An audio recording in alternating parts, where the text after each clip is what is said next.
قال الله تعالى في القرآن المجيد والفرقان الحميد تحت سورة الفتح لتؤمن بالله ورسوله وتعزره وتوقره وتصبحه بكرة وأصيلا. اللهم رب اشرح لي صدري ويسر لي أمري واحلل عقدة من لساني يفقهوا قولي. اپنی بات شروع کرنے سے پہلے آئے سب مل کے سرکار دو جہاں علیہ الصلوۃ والسلام کی بارگاہ اقدس میں درود و سلام کا نذرانہ پیش کریں. اللهم صل على سيدنا محمد وعلى آل سيدنا محمد وبارك وسلم صلاة وسلام عليك يا حبيبي يا كريم يا سيدي يا رسول الله صلى الله عليه وآله وسلم. امید کرتا ہوں میری آواز آپ کو اچھے سے آ رہی ہے۔ آج کی اس محفل میں اپنے آپ کو خوش نصیب سمجھتا ہوں کہ میں آواز بڑھاؤ، آگے تھوڑا سا آواز بڑھاؤ، ایک کو بند کر کے آواز بڑھا دو، آواز کو اپنے آپ کو میں خوش نصیب سمجھتا ہوں کہ میں ذکر مصطفیٰ میں یہاں موجود ہوں، اور یہ ہر ایک کے نصیب کی بات نہیں ہوتی ہے۔ کہتے ہیں نا کہ یہ بڑے نصیب کی بات ہے، یہ بڑے کرم کے ہیں فیصلے، یہ بڑے نصیب کی بات ہے۔ واقعی ابھی جو ہمارے خصوصی نافع عبد المصطفیٰ صاحب نے جو نعتیں پڑھی ہیں نا، سبحان اللہ، تو میں تو یہ چاہتا تھا کہ میں ہر شعر پہ ایک حدیث پڑھوں۔ جو میں نے موضوع چنا ہوا ہے نا، تو میں نے چاہا تھا کہ اس موضوع کو پرے رکھتے ہوئے میں اس ہر شعر پر حدیث پڑھوں جس کا چشمہ اعلیٰ حضرت نے اتارا ہے، کیونکہ اعلیٰ حضرت وہ شخصیت ہے نا جنہوں نے باقاعدہ حدیثوں کو پیا ہے۔ میں پڑھنے کی بات نہیں کرتا، میں فہم کی بات نہیں کرتا، ہر حدیث پہ اعلیٰ حضرت کا شعر موجود ہے۔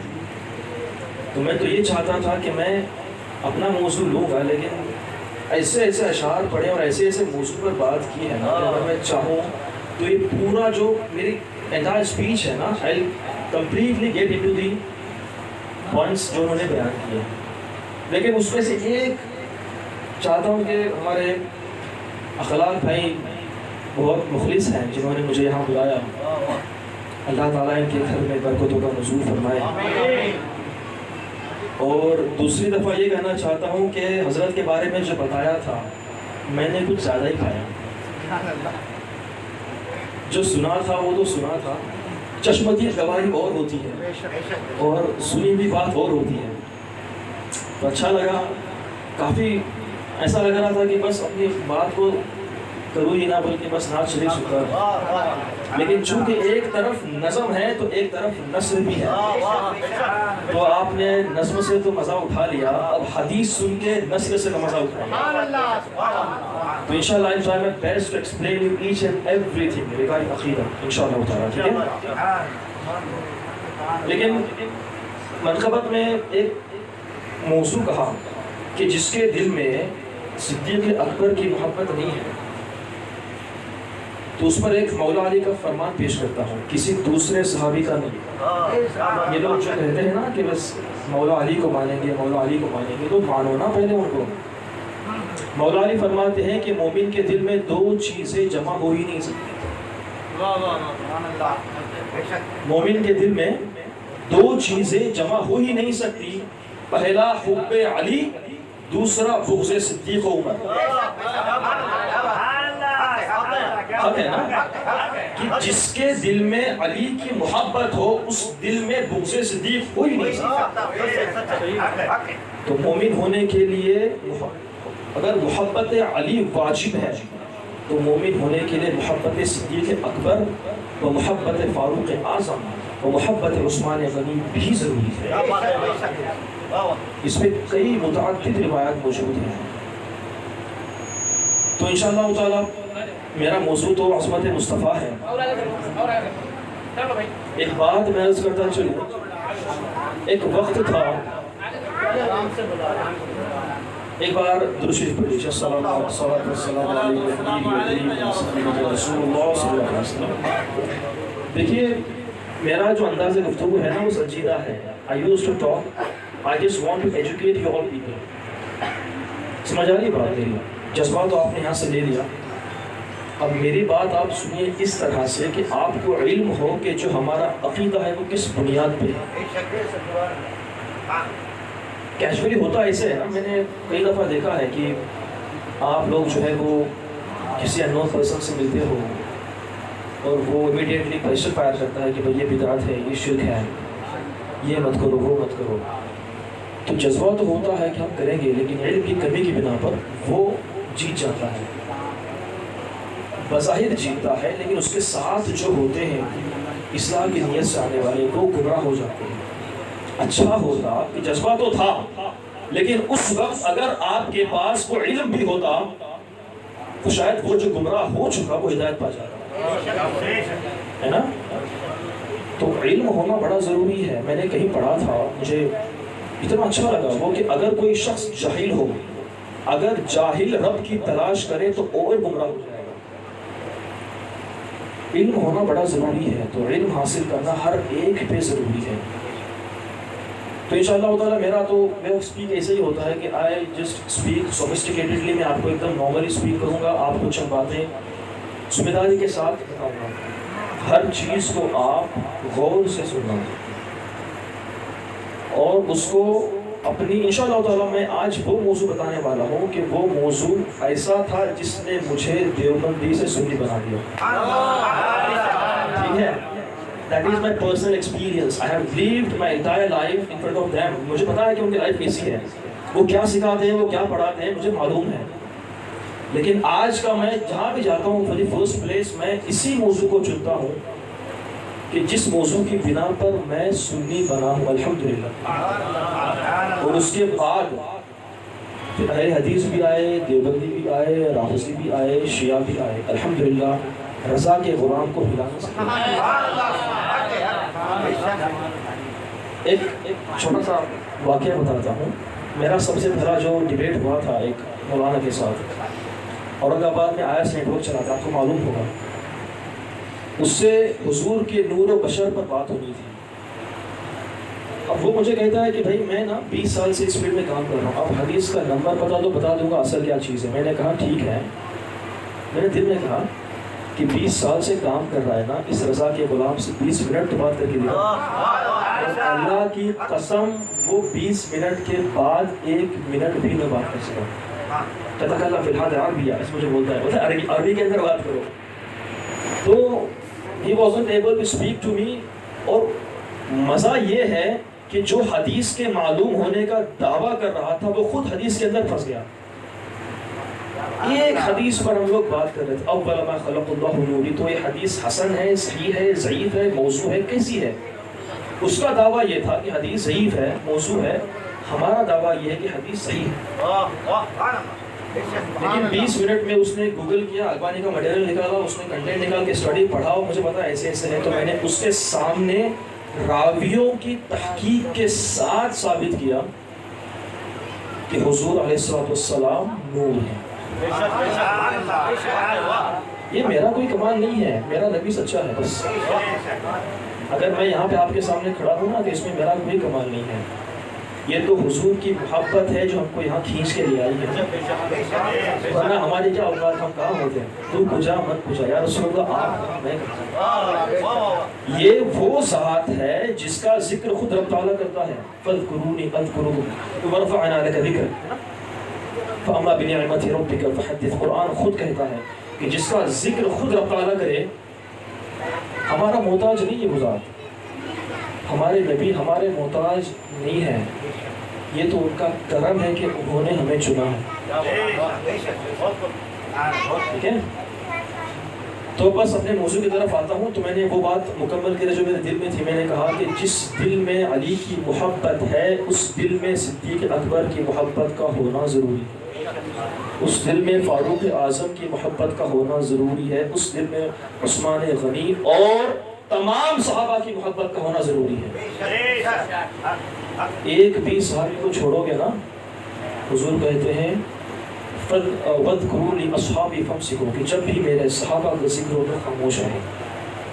اب جب میں نے اس پہ تھوڑا غور کیا نا، تو غور کرنے کے بعد مجھے پتا چلا کہ یہاں پہ ان کے مشاجرات پہ گفتگو کرنے سے منع نہیں ہے، ایک وقت ایسا آئے گا جب ان پہ برائی پانی جائے گی، تو ان کی برائی کرنے سے بچو۔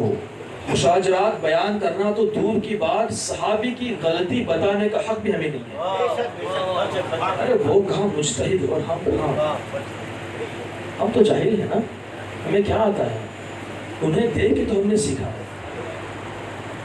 تو یاد رہے صحابہ کی محبت کو نہ چھوڑنا، ٹھیک ہے۔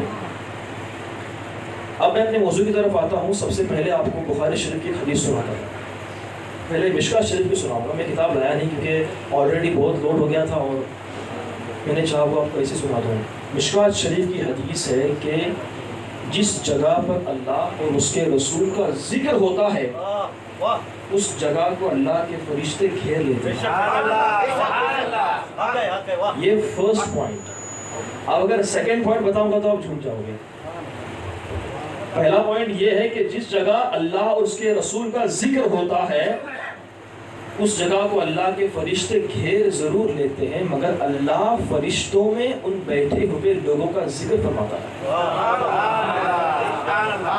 اب ہم کو دو نعمتیں ملی ہیں. پہلی نعمت کیا ہے کہ اللہ تعالیٰ ہمارا ذکر کرتا ہے فرشتوں کے درمیان، پہلی چیز.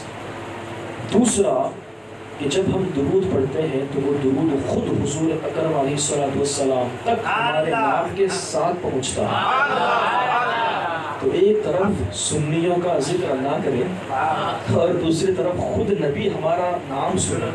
اس سے بڑی بشارت کی بات اور کوئی ہوئی نہیں سکتی ہے نا. جو سلام پڑھنے سے روکتے ہیں، جو منع کرتے ہیں، سوچیں وہ کہاں پر جاتے ہیں. ٹھیک ہے. تو ایکچولی یہاں میں کتابیں لانے کا میرا مقصد یہ تھا کہ میں آپ کو یہ بتا سکوں کہ جو بھی بول رہا ہوں وہ ہوا کے اندر باتیں نہیں ہیں. Everything I speak to you is under the reference of Hadith and Quran انشاءاللہ تعالیٰ. جس آیت کریمہ کو میں نے پڑھا ہے نا وہ آیت کریمہ میرے سنی ہونے کا سبب تھی. اس میں بعد میں آتا ہوں، لیکن ایک حدیث تحفۃً آپ کی بارگاہ میں پیش کروں گا.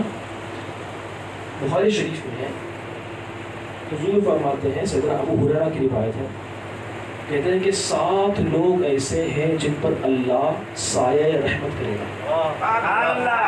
کتنے لوگ ہیں؟ 7 لوگ. الحمدللہ ان میں 3 جو کیٹیگریز بتائیں ان میں ہم سب آتے ہیں. فی الحال تو آتے ہیں. ابھی جو ہم لوگ بیٹھے ہیں یہ ایک سمپل محفل دیٹ انکلوڈس اس، ان تینوں میں ہمیں شامل کر لیتی ہے. بتاؤں کیا ہے؟ سب سے پہلا فرمایا وَشَابُ نَشَأَ فِي عِبَادِ رَبِّهِ، وہ شباب والا انسان، وہ نوجوان انسان جو اللہ کے ذکر میں ملوث ہوتا ہے نا. وہ انسان جو اللہ کے ذکر میں ملوث ہوتا ہے اللہ تعالیٰ اس پر سایہ رحمت نازل فرماتا ہے.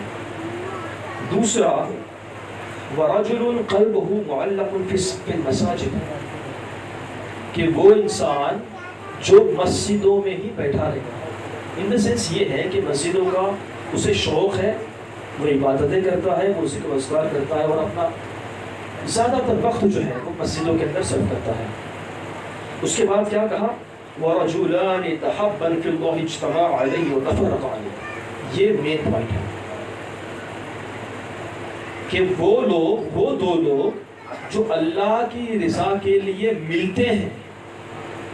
ہم کیا ہو گئے یہاں پہ؟ ملے ہوئے نا. تو وہ لوگ جو اللہ کی رضا کے لیے ملتے ہیں اور بچھڑتے بھی ہیں. So we are included in them. آج ہمارا یہاں پہ موجود ہونا اللہ کی رضا کے لیے ہے نا، نبی کی خوشی کے لیے ہے. تو انشاءاللہ دعا کرتے ہیں کہ مولا میدان محشر ہم پر بھی وہ سایہ رحمت عطا فرمائے. تو یہ حدیث پاک تھی جو میں چاہتا تھا کہ آپ کے سامنے پیش کروں، ایک خوشخبری کے حوالے سے کہ اللہ کے نبی نے ہمیں یہ خوشخبری سنائی ہے کہ جو ذکر کے لیے ملتا ہے اللہ تعالیٰ جو ہے ان پہ سایہ رحمت نازل فرماتا ہے. تو جس آیت کریمہ کو میں نے پڑھا ہے، میں ایک بار آیت کریمہ دوبارہ پڑھ لوں. بسم اللہ الرحمن الرحیم لتؤمنوا باللہ ورسولہ وتعذروہ وتوقروہ وتصبحوہ بکرۃ وأصیلا. لتؤمنوا باللہ ورسولہ، یہ سب سے پہلی چیز ہے آیت کریمہ کے اندر. دوسری کیا ہے؟ وتعذروہ وتوقروہ، اور تیسری ہے وتصبحوہ بکرۃ وأصیلا. اس آیت میں ہے نا کمپلیٹ رول ہے اسلام کا. مسئلہ کے اعلیٰ حضرت کا پورا اصول اس آیت کریمہ کے اندر ہے. سمجھ آئی میری بات؟ کیسے بتاتا ہوں. پہلا ٹکڑا کیا ہے؟ لتؤمنوا باللہ ورسولہ، ایمان لاؤ اللہ پر اور اس کے رسول پر. دیکھیے میری بات کو غور سے سننا، میں سنجیدہ بات کر رہا ہوں. لیکن اس آیت نے اگر مجھے سنی بنایا ہے تو آپ کو اور مضبوط سنی بنا دیا. سمجھ آ رہی میری بات؟ فرسٹ سیکشن کیا ہے اس کا؟ لِتُؤْمِنُوا بِاللَّهِ وَرَسُولِهِ. اللہ اے لوگو اللہ پر ایمان لاؤ، اس کے رسول پر ایمان لاؤ. پہلی چیز معلوم کیا ہوگا کہ سب سے پہلے ضروری ہے اللہ اور اس کے رسول پر ایمان. اگر اللہ اس کے رسول پر ایمان نہیں ہوگا whatever you do that is not sufficient at all. بالکل آپ کے لیے وہ کافی نہیں ہے. تو سب سے پہلا اصول یہ ہے کہ اللہ اور اس کے رسول پر ایمان ضروری ہے. پھر کیا کہا؟ وَتُعَزِّرُهُ وَتُبَقِّرُهُ. میں اس میں قربان گیا. کہا کہ اگر ایمان لاؤ تو ایمان لانے کے بعد سب سے ضروری ہے نبی کی تعظیم و توقیر. قرآن کی یہ شان ہے کہ جو نسبت سے قرآن بات کرتا ہے نا، جو کنسسٹنسی قرآن بتاتا ہے، اسی لیے تو چیلنج کیا نا قرآن شریف نے کہ لاؤ ایک سورہ، لاؤ ایک آیت کریمہ، کیونکہ جو ترتیب قرآن مجید میں ہے نا وہ کہیں نہیں ملتی ہے. تو کیا کہا؟ پہلا اللہ اس کے رسول پر ایمان. پھر کیا کہا؟ وَتُعَزِّرُهُ وَتُوَقِّرُهُ. نبی کی تعظیم و توقیر. ایمان لانے کے بعد سب سے زیادہ ضروری کیا ہے؟ نبی کی تعظیم. اور اس کے بعد کہا وَتُسَبِّحُوهُ بُكْرَةً وَأَصِيلًا. پھر کہا کہ اللہ کی عبادتیں کرو، نمازیں پڑھو، روزے رکھو، حج کرو، زکوٰۃ کرو، صدقات دو، ذکر و اذکار کرو. اسے کیا معلوم پڑا؟ اس آیت کریمہ سے ایک چیز ذہن میں آئی. جو لوگ نماز کی طرف بلاتے ہیں، جو لوگ روزوں کی طرف بلاتے ہیں، لیکن بیچ کا سیکشن چھوڑ دیا. یقین جانیے ایمان بھی ہے اور عبادات بھی ہیں. اگر تعظیم نبی نہیں ہے تو حال ابلیس سا ہے. سمجھ میں ہے میری بات؟ اس سے بڑا موحد کوئی نہیں تھا اس وقت. ابلیس کی توحید مضبوط تھی نا. اس سے بڑا عابد کون تھا؟ لیکن ایک چیز میں مار کھا گیا، وہ تعظیم نبی تھی. تو اگر تعظیم نبی نہ ہو تو زندہ مثال خود اللہ نے قائم کر دی ہے کہ جو تعظیم نبی نہیں کرتا نہ اس کا ایمان کام کا نہ اس کی عبادتیں کام کا. تو اگر کوئی آپ سے کل نماز کے بارے میں کہے نا، یا روزوں کے بارے میں کہے، یا حج کے بارے میں کہے، تو اس سے پوچھنا نبی کی تعظیم تو کیسے کرتا ہے؟ انہیں مردہ بولتا ہے، انہیں یہ کہتا ہے کہ انہیں کچھ نہیں مانگا، انہیں مجبور سمجھتا ہے معاذ اللہ. اگر دیکھو قرآن نے خود اصول دیا ہے. اعلیٰ حضرت نے تو بھائی جو وہ تو ایک مرر پیش کیا کہ اعلیٰ حضرت کا آپ نام، جس حضرت نے کہا اعلیٰ حضرت کا نام لو تو معلوم پڑ جاتا ہے بھائی یہ کون سی کھیت کی مولی ہے. اور قرآن نے وہی کہا میرے امام خود میرے نبی کی محبت کا چشمہ ہے، پیو جتنا پانی پینا ہے. وہی تو ریفلیکشن یہاں پر بھی ہے. قرآن نے تو وہی کہا نا. کیا ضرورت تھی اس اسٹیٹمنٹ کو ایڈ کرنے کی؟ تعظیم نبی وہ تو ابلیس نے نہیں کیا تو معلوم پڑ گیا تھا نا. لیکن اسپیسیفکلی قرآن نے اصول دیکھو. قرآن شریف ہر چیز، قرآن شریف میں اگرچہ ہر چیز اجمالی ہے، تفصیلی نہیں ہے، لیکن جو ہے وہ واقعی ہے، اس کی مثال نہیں ہو سکتی ہے. تو اب سوچیں، جب میں نے اس آیت کریمہ کو پڑھا تو میں نے سوچا کہ یار یہ لوگ جو میلاد مصطفیٰ کو منانے سے منع کرتے ہیں، ارے میلاد مصطفیٰ اصل تعظیم نبی ہے نا. امام سیوطی فرماتے ہیں کہ المولود تعظیم النبی صلی اللہ علیہ وسلم. میرے خیال سے اس میرا تھوڑا یہ جو عربک سٹینٹ ہے نا وہ تھوڑا بدل ہے، بٹ امام سیوطی نے کہا تھا کہ میلاد مصطفیٰ کا منانا یا نبی کی تعظیم میں سے ہے کہ نہیں. اب اگر کوئی شخص، ابھی ہم کو اصول مل گیا کہ میلاد کا منانا نبی کی تعظیم ہے، اگر کوئی منع کرتا ہے تو کیٹیگری کون سی ہے؟ جیسے کہا نا کہ کون رویا تھا حضور کی ولادت میں؟ ابلیس رویا تھا. معلوم پڑ گیا اس آیت کریمہ سے اور اس کے رونے سے ثابت ہو گیا کہ میلاد مصطفیٰ پہ رونے والا ابلیس ہی ہے. قرآن میں ابلیس کی پیداوار نہیں بولتا، میں کہتا ہوں خود ابلیس ہی ہے نا. وہ ان کی برانچ امپلائیز ہیں سارے وہ، تو سب امپلائیز سب ابلیس ہی ہوتے ہیں. تو جب میں نے آیت کریمہ پڑھی نا تو مجھے لگا واقعی.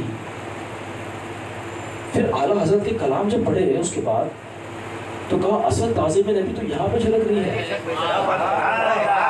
کوئی شک ہی نہیں ہے، کوئی شک ہی نہیں ہے کہ جو تعظیم کا معیار اعلیٰ حضرت نے باندھا ہے نا، ڈھونڈ کے دکھاؤ کہیں سے. ان دیوبندیوں کو جا کے پوچھو، ان وہابیوں کو جا کے پوچھو، ان کے پاس وہ قدر ہی نہیں کہ وہ نبی کی تعظیم کرے. ان سے توفیق سلب کر لی گئی ہے. یہ تو الحمدللہ ہماری شان ہے کہ ہم نبی کی تعظیم کو بیان کرتے ہیں. ٹھیک ہے، اب ایک علمی بات آپ کے سامنے پیش کرتا ہوں. اس کو الفاظ کو یاد رکھنا، کیونکہ یہ الفاظ آپ کو بہت انشاءاللہ کام آئیں گے. کہ ہمارے پاس نبی کی تعظیم کے لیے دلیل مطلق مل چکی ہے. The reference which is unrestricted. کوئی توڑ نہیں، کوئی لیمیٹیشنز نہیں ہے. قرآن نے کیا کہا؟ اے لوگوں نبی کی تعظیم کرو. کیسے کرو بتایا؟ جو لوگ یہ کہتے ہیں کہ ایسے مت کرو، ویسے مت کرو، یہ مت کرو، وہ مت کرو، ان سے جا کے سوال پوچھو ذرا، قرآن نے تو ایسا نہیں کہا، تم کیوں کہتے ہو؟ جب قرآن نہیں بتاتا تو تمہاری کیا اوقات ہے کہ تم اپنے ذہن سے بولتے ہو کہ نبی کی تعظیم ایسے مت کرو، ویسے مت کرو. قرآن نے کہہ دیا کہ اے لوگوں نبی کی تعظیم کرو. اس کے بعد there is no point of discussion کہ تم یہ کہو کہ نبی کی تعظیم ایسے نہ کرو، ویسے نہ کرو. تو پھر ایک شخص عاشق رسول کے پاس آیا، اس نے کہا بتاؤ تو صحیح کہ نبی کی تعظیم کیسی کرنی چاہیے. تو قربان جاؤ صحابہ اکرام پر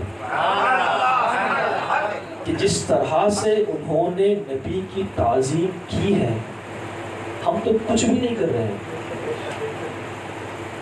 میلاد کو منا کے ہم تعظیم نبی کا جو ایکسپلوریشن کر رہے ہیں نا، وہ ایک الگ چیز ہے.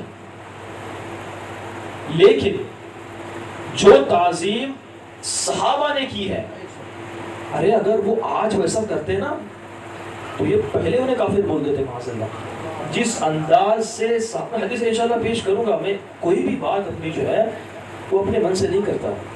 یہ کتابیں لانے کا مقصد یہ تھا کہ اگر if you have doubt آگے دیکھ لو نا، کسی کو اگر کنفیوژن ہے تو آگے دیکھ لے کہ صحابہ نے نبی کی تعظیم کیسی کی تھی. ٹھیک ہے، سب سے پہلی بخاری شریف کی حدیث آپ کو پیش کرتا ہوں.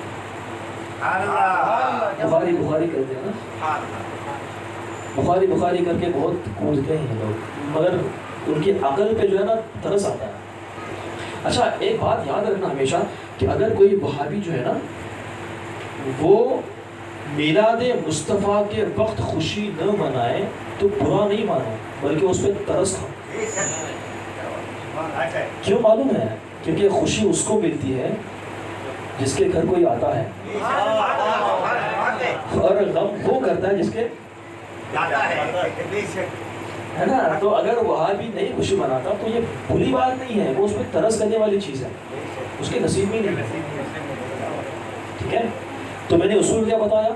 میں نے یہ بتایا بخاری شریف کی حدیث کے ذریعے سے ثابت کروں گا انشاءاللہ تعالیٰ کہ جب نبی کی تعظیم کی بات آتی ہے تو there is no restrictions.